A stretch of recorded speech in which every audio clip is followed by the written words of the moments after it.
Hello, আসসালামু আলাইকুম। আজকে নিয়ে আসছি হেলদি নাস্তা। যারা ডায়েট করছেন তারা এই নাস্তাটা অবশ্যই দেখে নিন।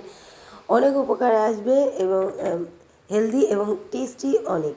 তো এখানে আমি নিয়েছি পাতাকপি, তারপরে নিয়েছি ধনেপাতা, তারপরে নিয়েছি পেঁয়াজ, রসুন, কাঁচামরিচ, তারপরে নিয়েছি এক টুকরা আদা। এই সবগুলোকে আমি আদা আদা ছ্যাঁকা করে ব্লেন্ডার করে নেব। এটা আদা ছাবা হবে, ফুল ব্লেন্ডার হবে না। তারপরে দিয়েছি ফুল একটা ম্যাগি মশলা, তারপরে দিয়েছি আটা। আপনি অবশ্যই আটাই দেওয়ার চেষ্টা করবেন, ময়দা কিন্তু নেবেন না। লাল আটা দিলে আরও বেশি ভালো হয়। তারপরে দিয়েছি একটা ডিম, তারপরে দিয়েছি পিঙ্ক সল্ট, তারপরে দিয়েছি একটু জিরা গুঁড়া, তারপরে দিয়েছি একটু কালো কালো জিরা। তো এই সবগুলি একসাথে মিক্স করে নিব।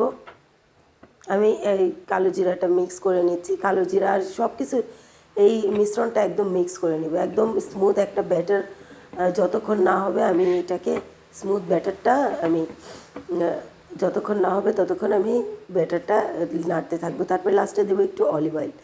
আমি এই অলিভ অয়েল দিয়েও আমি ভালো করে এটাকে আবার একটু নেড়ে নিয়েছি। তারপরে এখানে নিয়েছি আমি আবার অলিভ অয়েল নিয়েছি। হালকা একটু অলিভ অয়েল নিয়ে ব্রাশ করে নিয়েছি। ব্রাশ করে নেওয়ার পর তারপরে এই যে দেখেন আমি এই ব্যাটারটা এখানে দিয়ে দিলাম। তো এটা ব্যাটারটা আমি 2-3 সেকেন্ড পর আপনি উল্টায় দিবেন। 5 সেকেন্ড লাগবে। 5 সেকেন্ড পর আপনি উল্টায় দিয়ে তারপরে এইভাবে এইভাবে দেখেন আমি চামচের সাহায্যে এইভাবে চেপে চেপে নিচ্ছি যাতে ভিতর পর্যন্ত সেদ্ধ হয়ে যায়। তারপরে এটাকে গোল করব। গোল করে এখন আমি এটাকে তুলে নেব। আমি একটা প্লেটে সার্ভিং ডিশে তুলে নিয়েছি। তো দেখেন আমি তারপরে এটা দুই পাশের এই দুইটা কেটে নেব। তো দেখেন আমি দুই পাশে এটা কেটে এইভাবে পরিবেশন করব।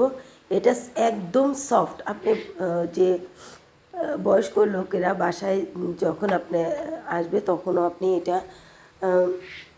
এটা বানিয়ে দিতে পারেন। একদম সফট, আর বাচ্চা থেকে বড় পর্যন্ত এটা খেতে পারবে এবং এটা কোনো রকমের সাইড ইফেক্ট নাই এবং কোনো ক্ষতি করবে না, আর এটা অনেক হেলদি।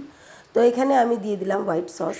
এখানে একটু হোয়াইট সস দিয়ে দিবেন। আপনি চাইলে মেয়োনিজ দিতে পারেন, আর যদি ডায়েট না করছেন মেয়োনিজ দিতে পারেন। আমি হালকা একটু নিজের বাসায় বানানো যে হোয়াইট সস অলিভ অয়েল দিয়ে ওটা বানিয়েছি। তারপরে এখানে নিয়েছি ধনেপাতার চাটনি। এটায় কোনো রকম আমি তেল ইউজ করি নাই। তো এই কেমন লাগলো আমার এই রেসিপি? যারা ডায়েট করছেন তারা এটা অবশ্যই ফলো করবেন এবং এটা খেতে অনেক মজা এবং যে কেউ খেতে পারবে কোনো রকম কোনো ক্ষতি ছাড়া। আসসালামু আলাইকুম।